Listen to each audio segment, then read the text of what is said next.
അടുക്കളയിൽ ഇന്ന് എന്തൊക്കെയാ ഉള്ളത്? പൊരിച്ച മീനോ അതോ ചിക്കൻ വറുത്തതോ? ഒന്ന് പോടാ ചെമ്മ. വല്ലാത്തൊരു തേറ്റ കൊതിയ. വെട്ട വിഴുങ്ങുന്നതിനെ കുറിച്ചല്ലാതെ മറ്റൊന്നും നിനക്ക് ചോദിക്കാനില്ല. ഒരു മാന്യൻ. ഊണും ഉറക്കവും ഒക്കെ അടുക്കളയിലല്ലേ? ആരും കാണാതെ കാര്യം കുശാൽ. തുടങ്ങി. നിനക്കിപ്പോ എന്താണ് അറിയേണ്ടത്? കൂടുതലൊന്നും വേണ്ട. ഇന്ന് ഇറച്ചിയോ മീനോ എന്നറിഞ്ഞാ മതി. എന്ന് മീന എന്താ പോരെ? അപ്പൊ പിന്നെ ഞാൻ പട്ടിണി. തല പോലും സ്വപ്നം കാണണ്ടല്ലോ. അതെ. എങ്ങനെ പട്ടിണി കിടന്നത് കൊണ്ടായിരിക്കും നീ പുട്ടിൻ കൂട്ടി പോലെ വേർതിരിക്കുന്നത്. വേണ്ട. അസൂയ വേണ്ട. എനിക്ക് കള്ളന്മാരെ പിടിക്കലാ ജോലി. അതിന് കുറച്ച് തടിയും മസിലും ഒക്കെ വേണം. ആട്ടെ, നിന്നെ കൊണ്ടിപ്പോ എന്താ മുതലാളിക്ക് ഇത്ര ലാഭം? ഒന്ന് കേൾക്കട്ടെ. കേട്ടോ, നമ്മ ശ്വാസം വിട്ട ബംഗ്ലാവിനകത്ത് ഒരൊറ്റ ഇലയും തലപോക്കില്ല. അറിയോ നിനക്ക്? അതിന് ബംഗ്ലാവിനകത്ത് എവിടാടാ എലി? ഉണ്ടാവില്ല. ഞാനിവിടെ ഉള്ളപ്പോ ബംഗ്ലാവിനകത്ത് ഒരൊറ്റ എലിയും ഉണ്ടാവില്ല. അതാണ് ജണ്ടന്റെ കഴിവ്. മാത്രമല്ല, എനിക്ക് മുതലാളിയുടെ കാറ് വരുമ്പോ ഗേറ്റ് തുറക്കണം. രാവിലെ മുതലാളിയെ വിളിച്ചുണർത്തി ഓഫീസിലേക്ക് പറഞ്ഞയക്കണം. ജോലി എനിക്ക് ഒത്തിരി ഉണ്ട് മോനെ. മുതലാളി വന്നു.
ഇത് ഞാനാ. നീ എന്തിനു വന്നു? നീ എങ്ങനെ ഇതിനകത്ത് കയറി? പറയടാ. ജിമ്മി, ഞാൻ പറയാം. എന്നെ ഒന്നും ചെയ്യരുത്. ഞാൻ നിന്നോട് ചില കാര്യങ്ങൾ പറയാൻ വന്നതാ. അത് കഴിഞ്ഞ് ഞാനങ്ങ് പോയിക്കൊള്ളാം. നീ ഒന്നും പറയണ്ട. നിന്നെ എനിക്ക് പണ്ടേ അറിയാം. നീ ബംഗ്ലാവ് കൊള്ളയടിക്കാൻ വന്നതല്ലേ? ഇന്ന് നിന്നെ ഞാൻ കൊല്ലും. എന്റെ മുമ്പിൽ വരാൻ ഇന്നേ വരെ ഒരു കള്ളനും ധൈര്യപ്പെട്ടിട്ടില്ല. അയ്യോ, ഞാൻ കള്ളനല്ല. എനിക്ക് പറയാനുള്ളത് കേൾക്ക്. അത് കഴിഞ്ഞിട്ട് നീ എന്നെ കൊന്നു. എന്താടാ കള്ളക്കുറക്കാ നിനക്ക് പറയാനുള്ളത്? നിന്നെ ഇന്ന് ഞാൻ... അയ്യോ, എന്നെ വിട്. എന്റെ വാല് മുറിയും. വാല് മുറിഞ്ഞ കുറുക്കനെ പിന്നെ വീട്ടിൽ കേറ്റില്ല. എന്നെ വിടൂ. ഞാനൊന്ന് പറയട്ടെ. അയ്യോ അയ്യോ, എന്റെ വാല് ഒന്ന് വിടടാ.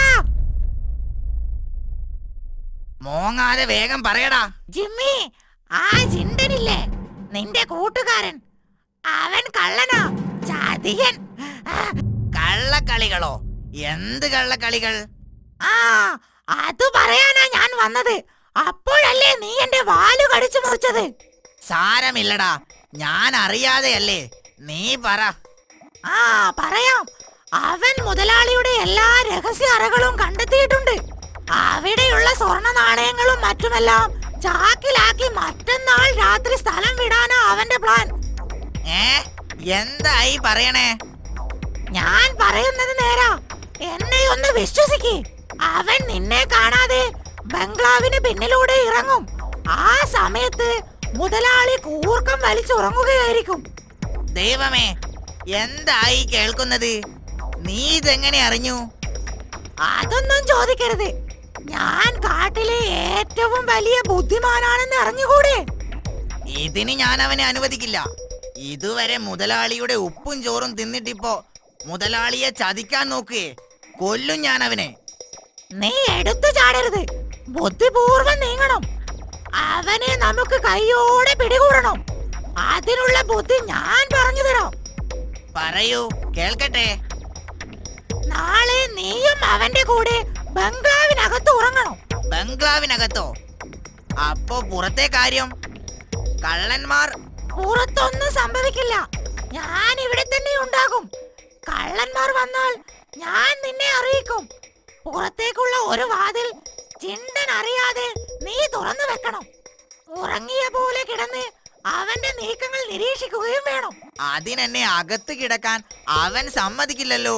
നീ സമ്മതിപ്പിക്കണം. അവനെ പോലെ നിനക്കുമുണ്ട് ഇവിടെ അവകാശം. ശരി, ഓക്കെ, നീ പറഞ്ഞതുപോലെ. അപ്പോ നാളെ കാണാം. Good bye. Okay, good bye. ഇനി അവർ രണ്ടുപേരും തമ്മിലടിച്ചോളും. രാത്രിയായാൽ ബംഗ്ലാവ് എനിക്ക് കൊള്ളയടിക്കാം. എന്ന് മുതൽ ഞാൻ മുതലാളി.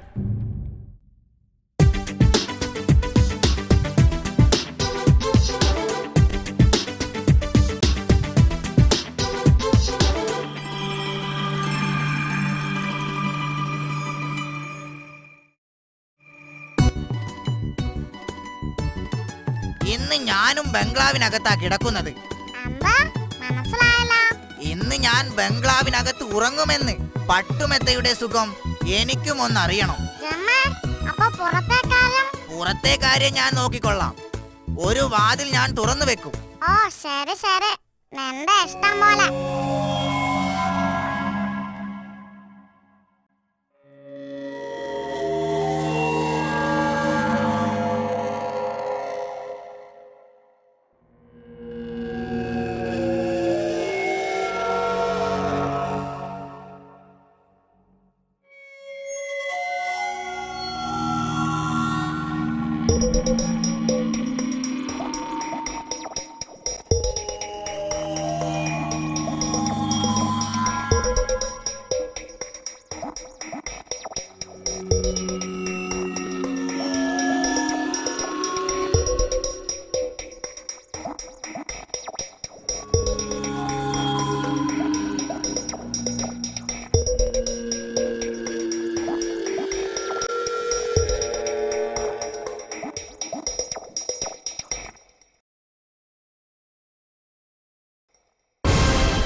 ചതിയൻ പറഞ്ഞിട്ടാ ഞാൻ ഇന്ന് അകത്ത് കിടന്നത്.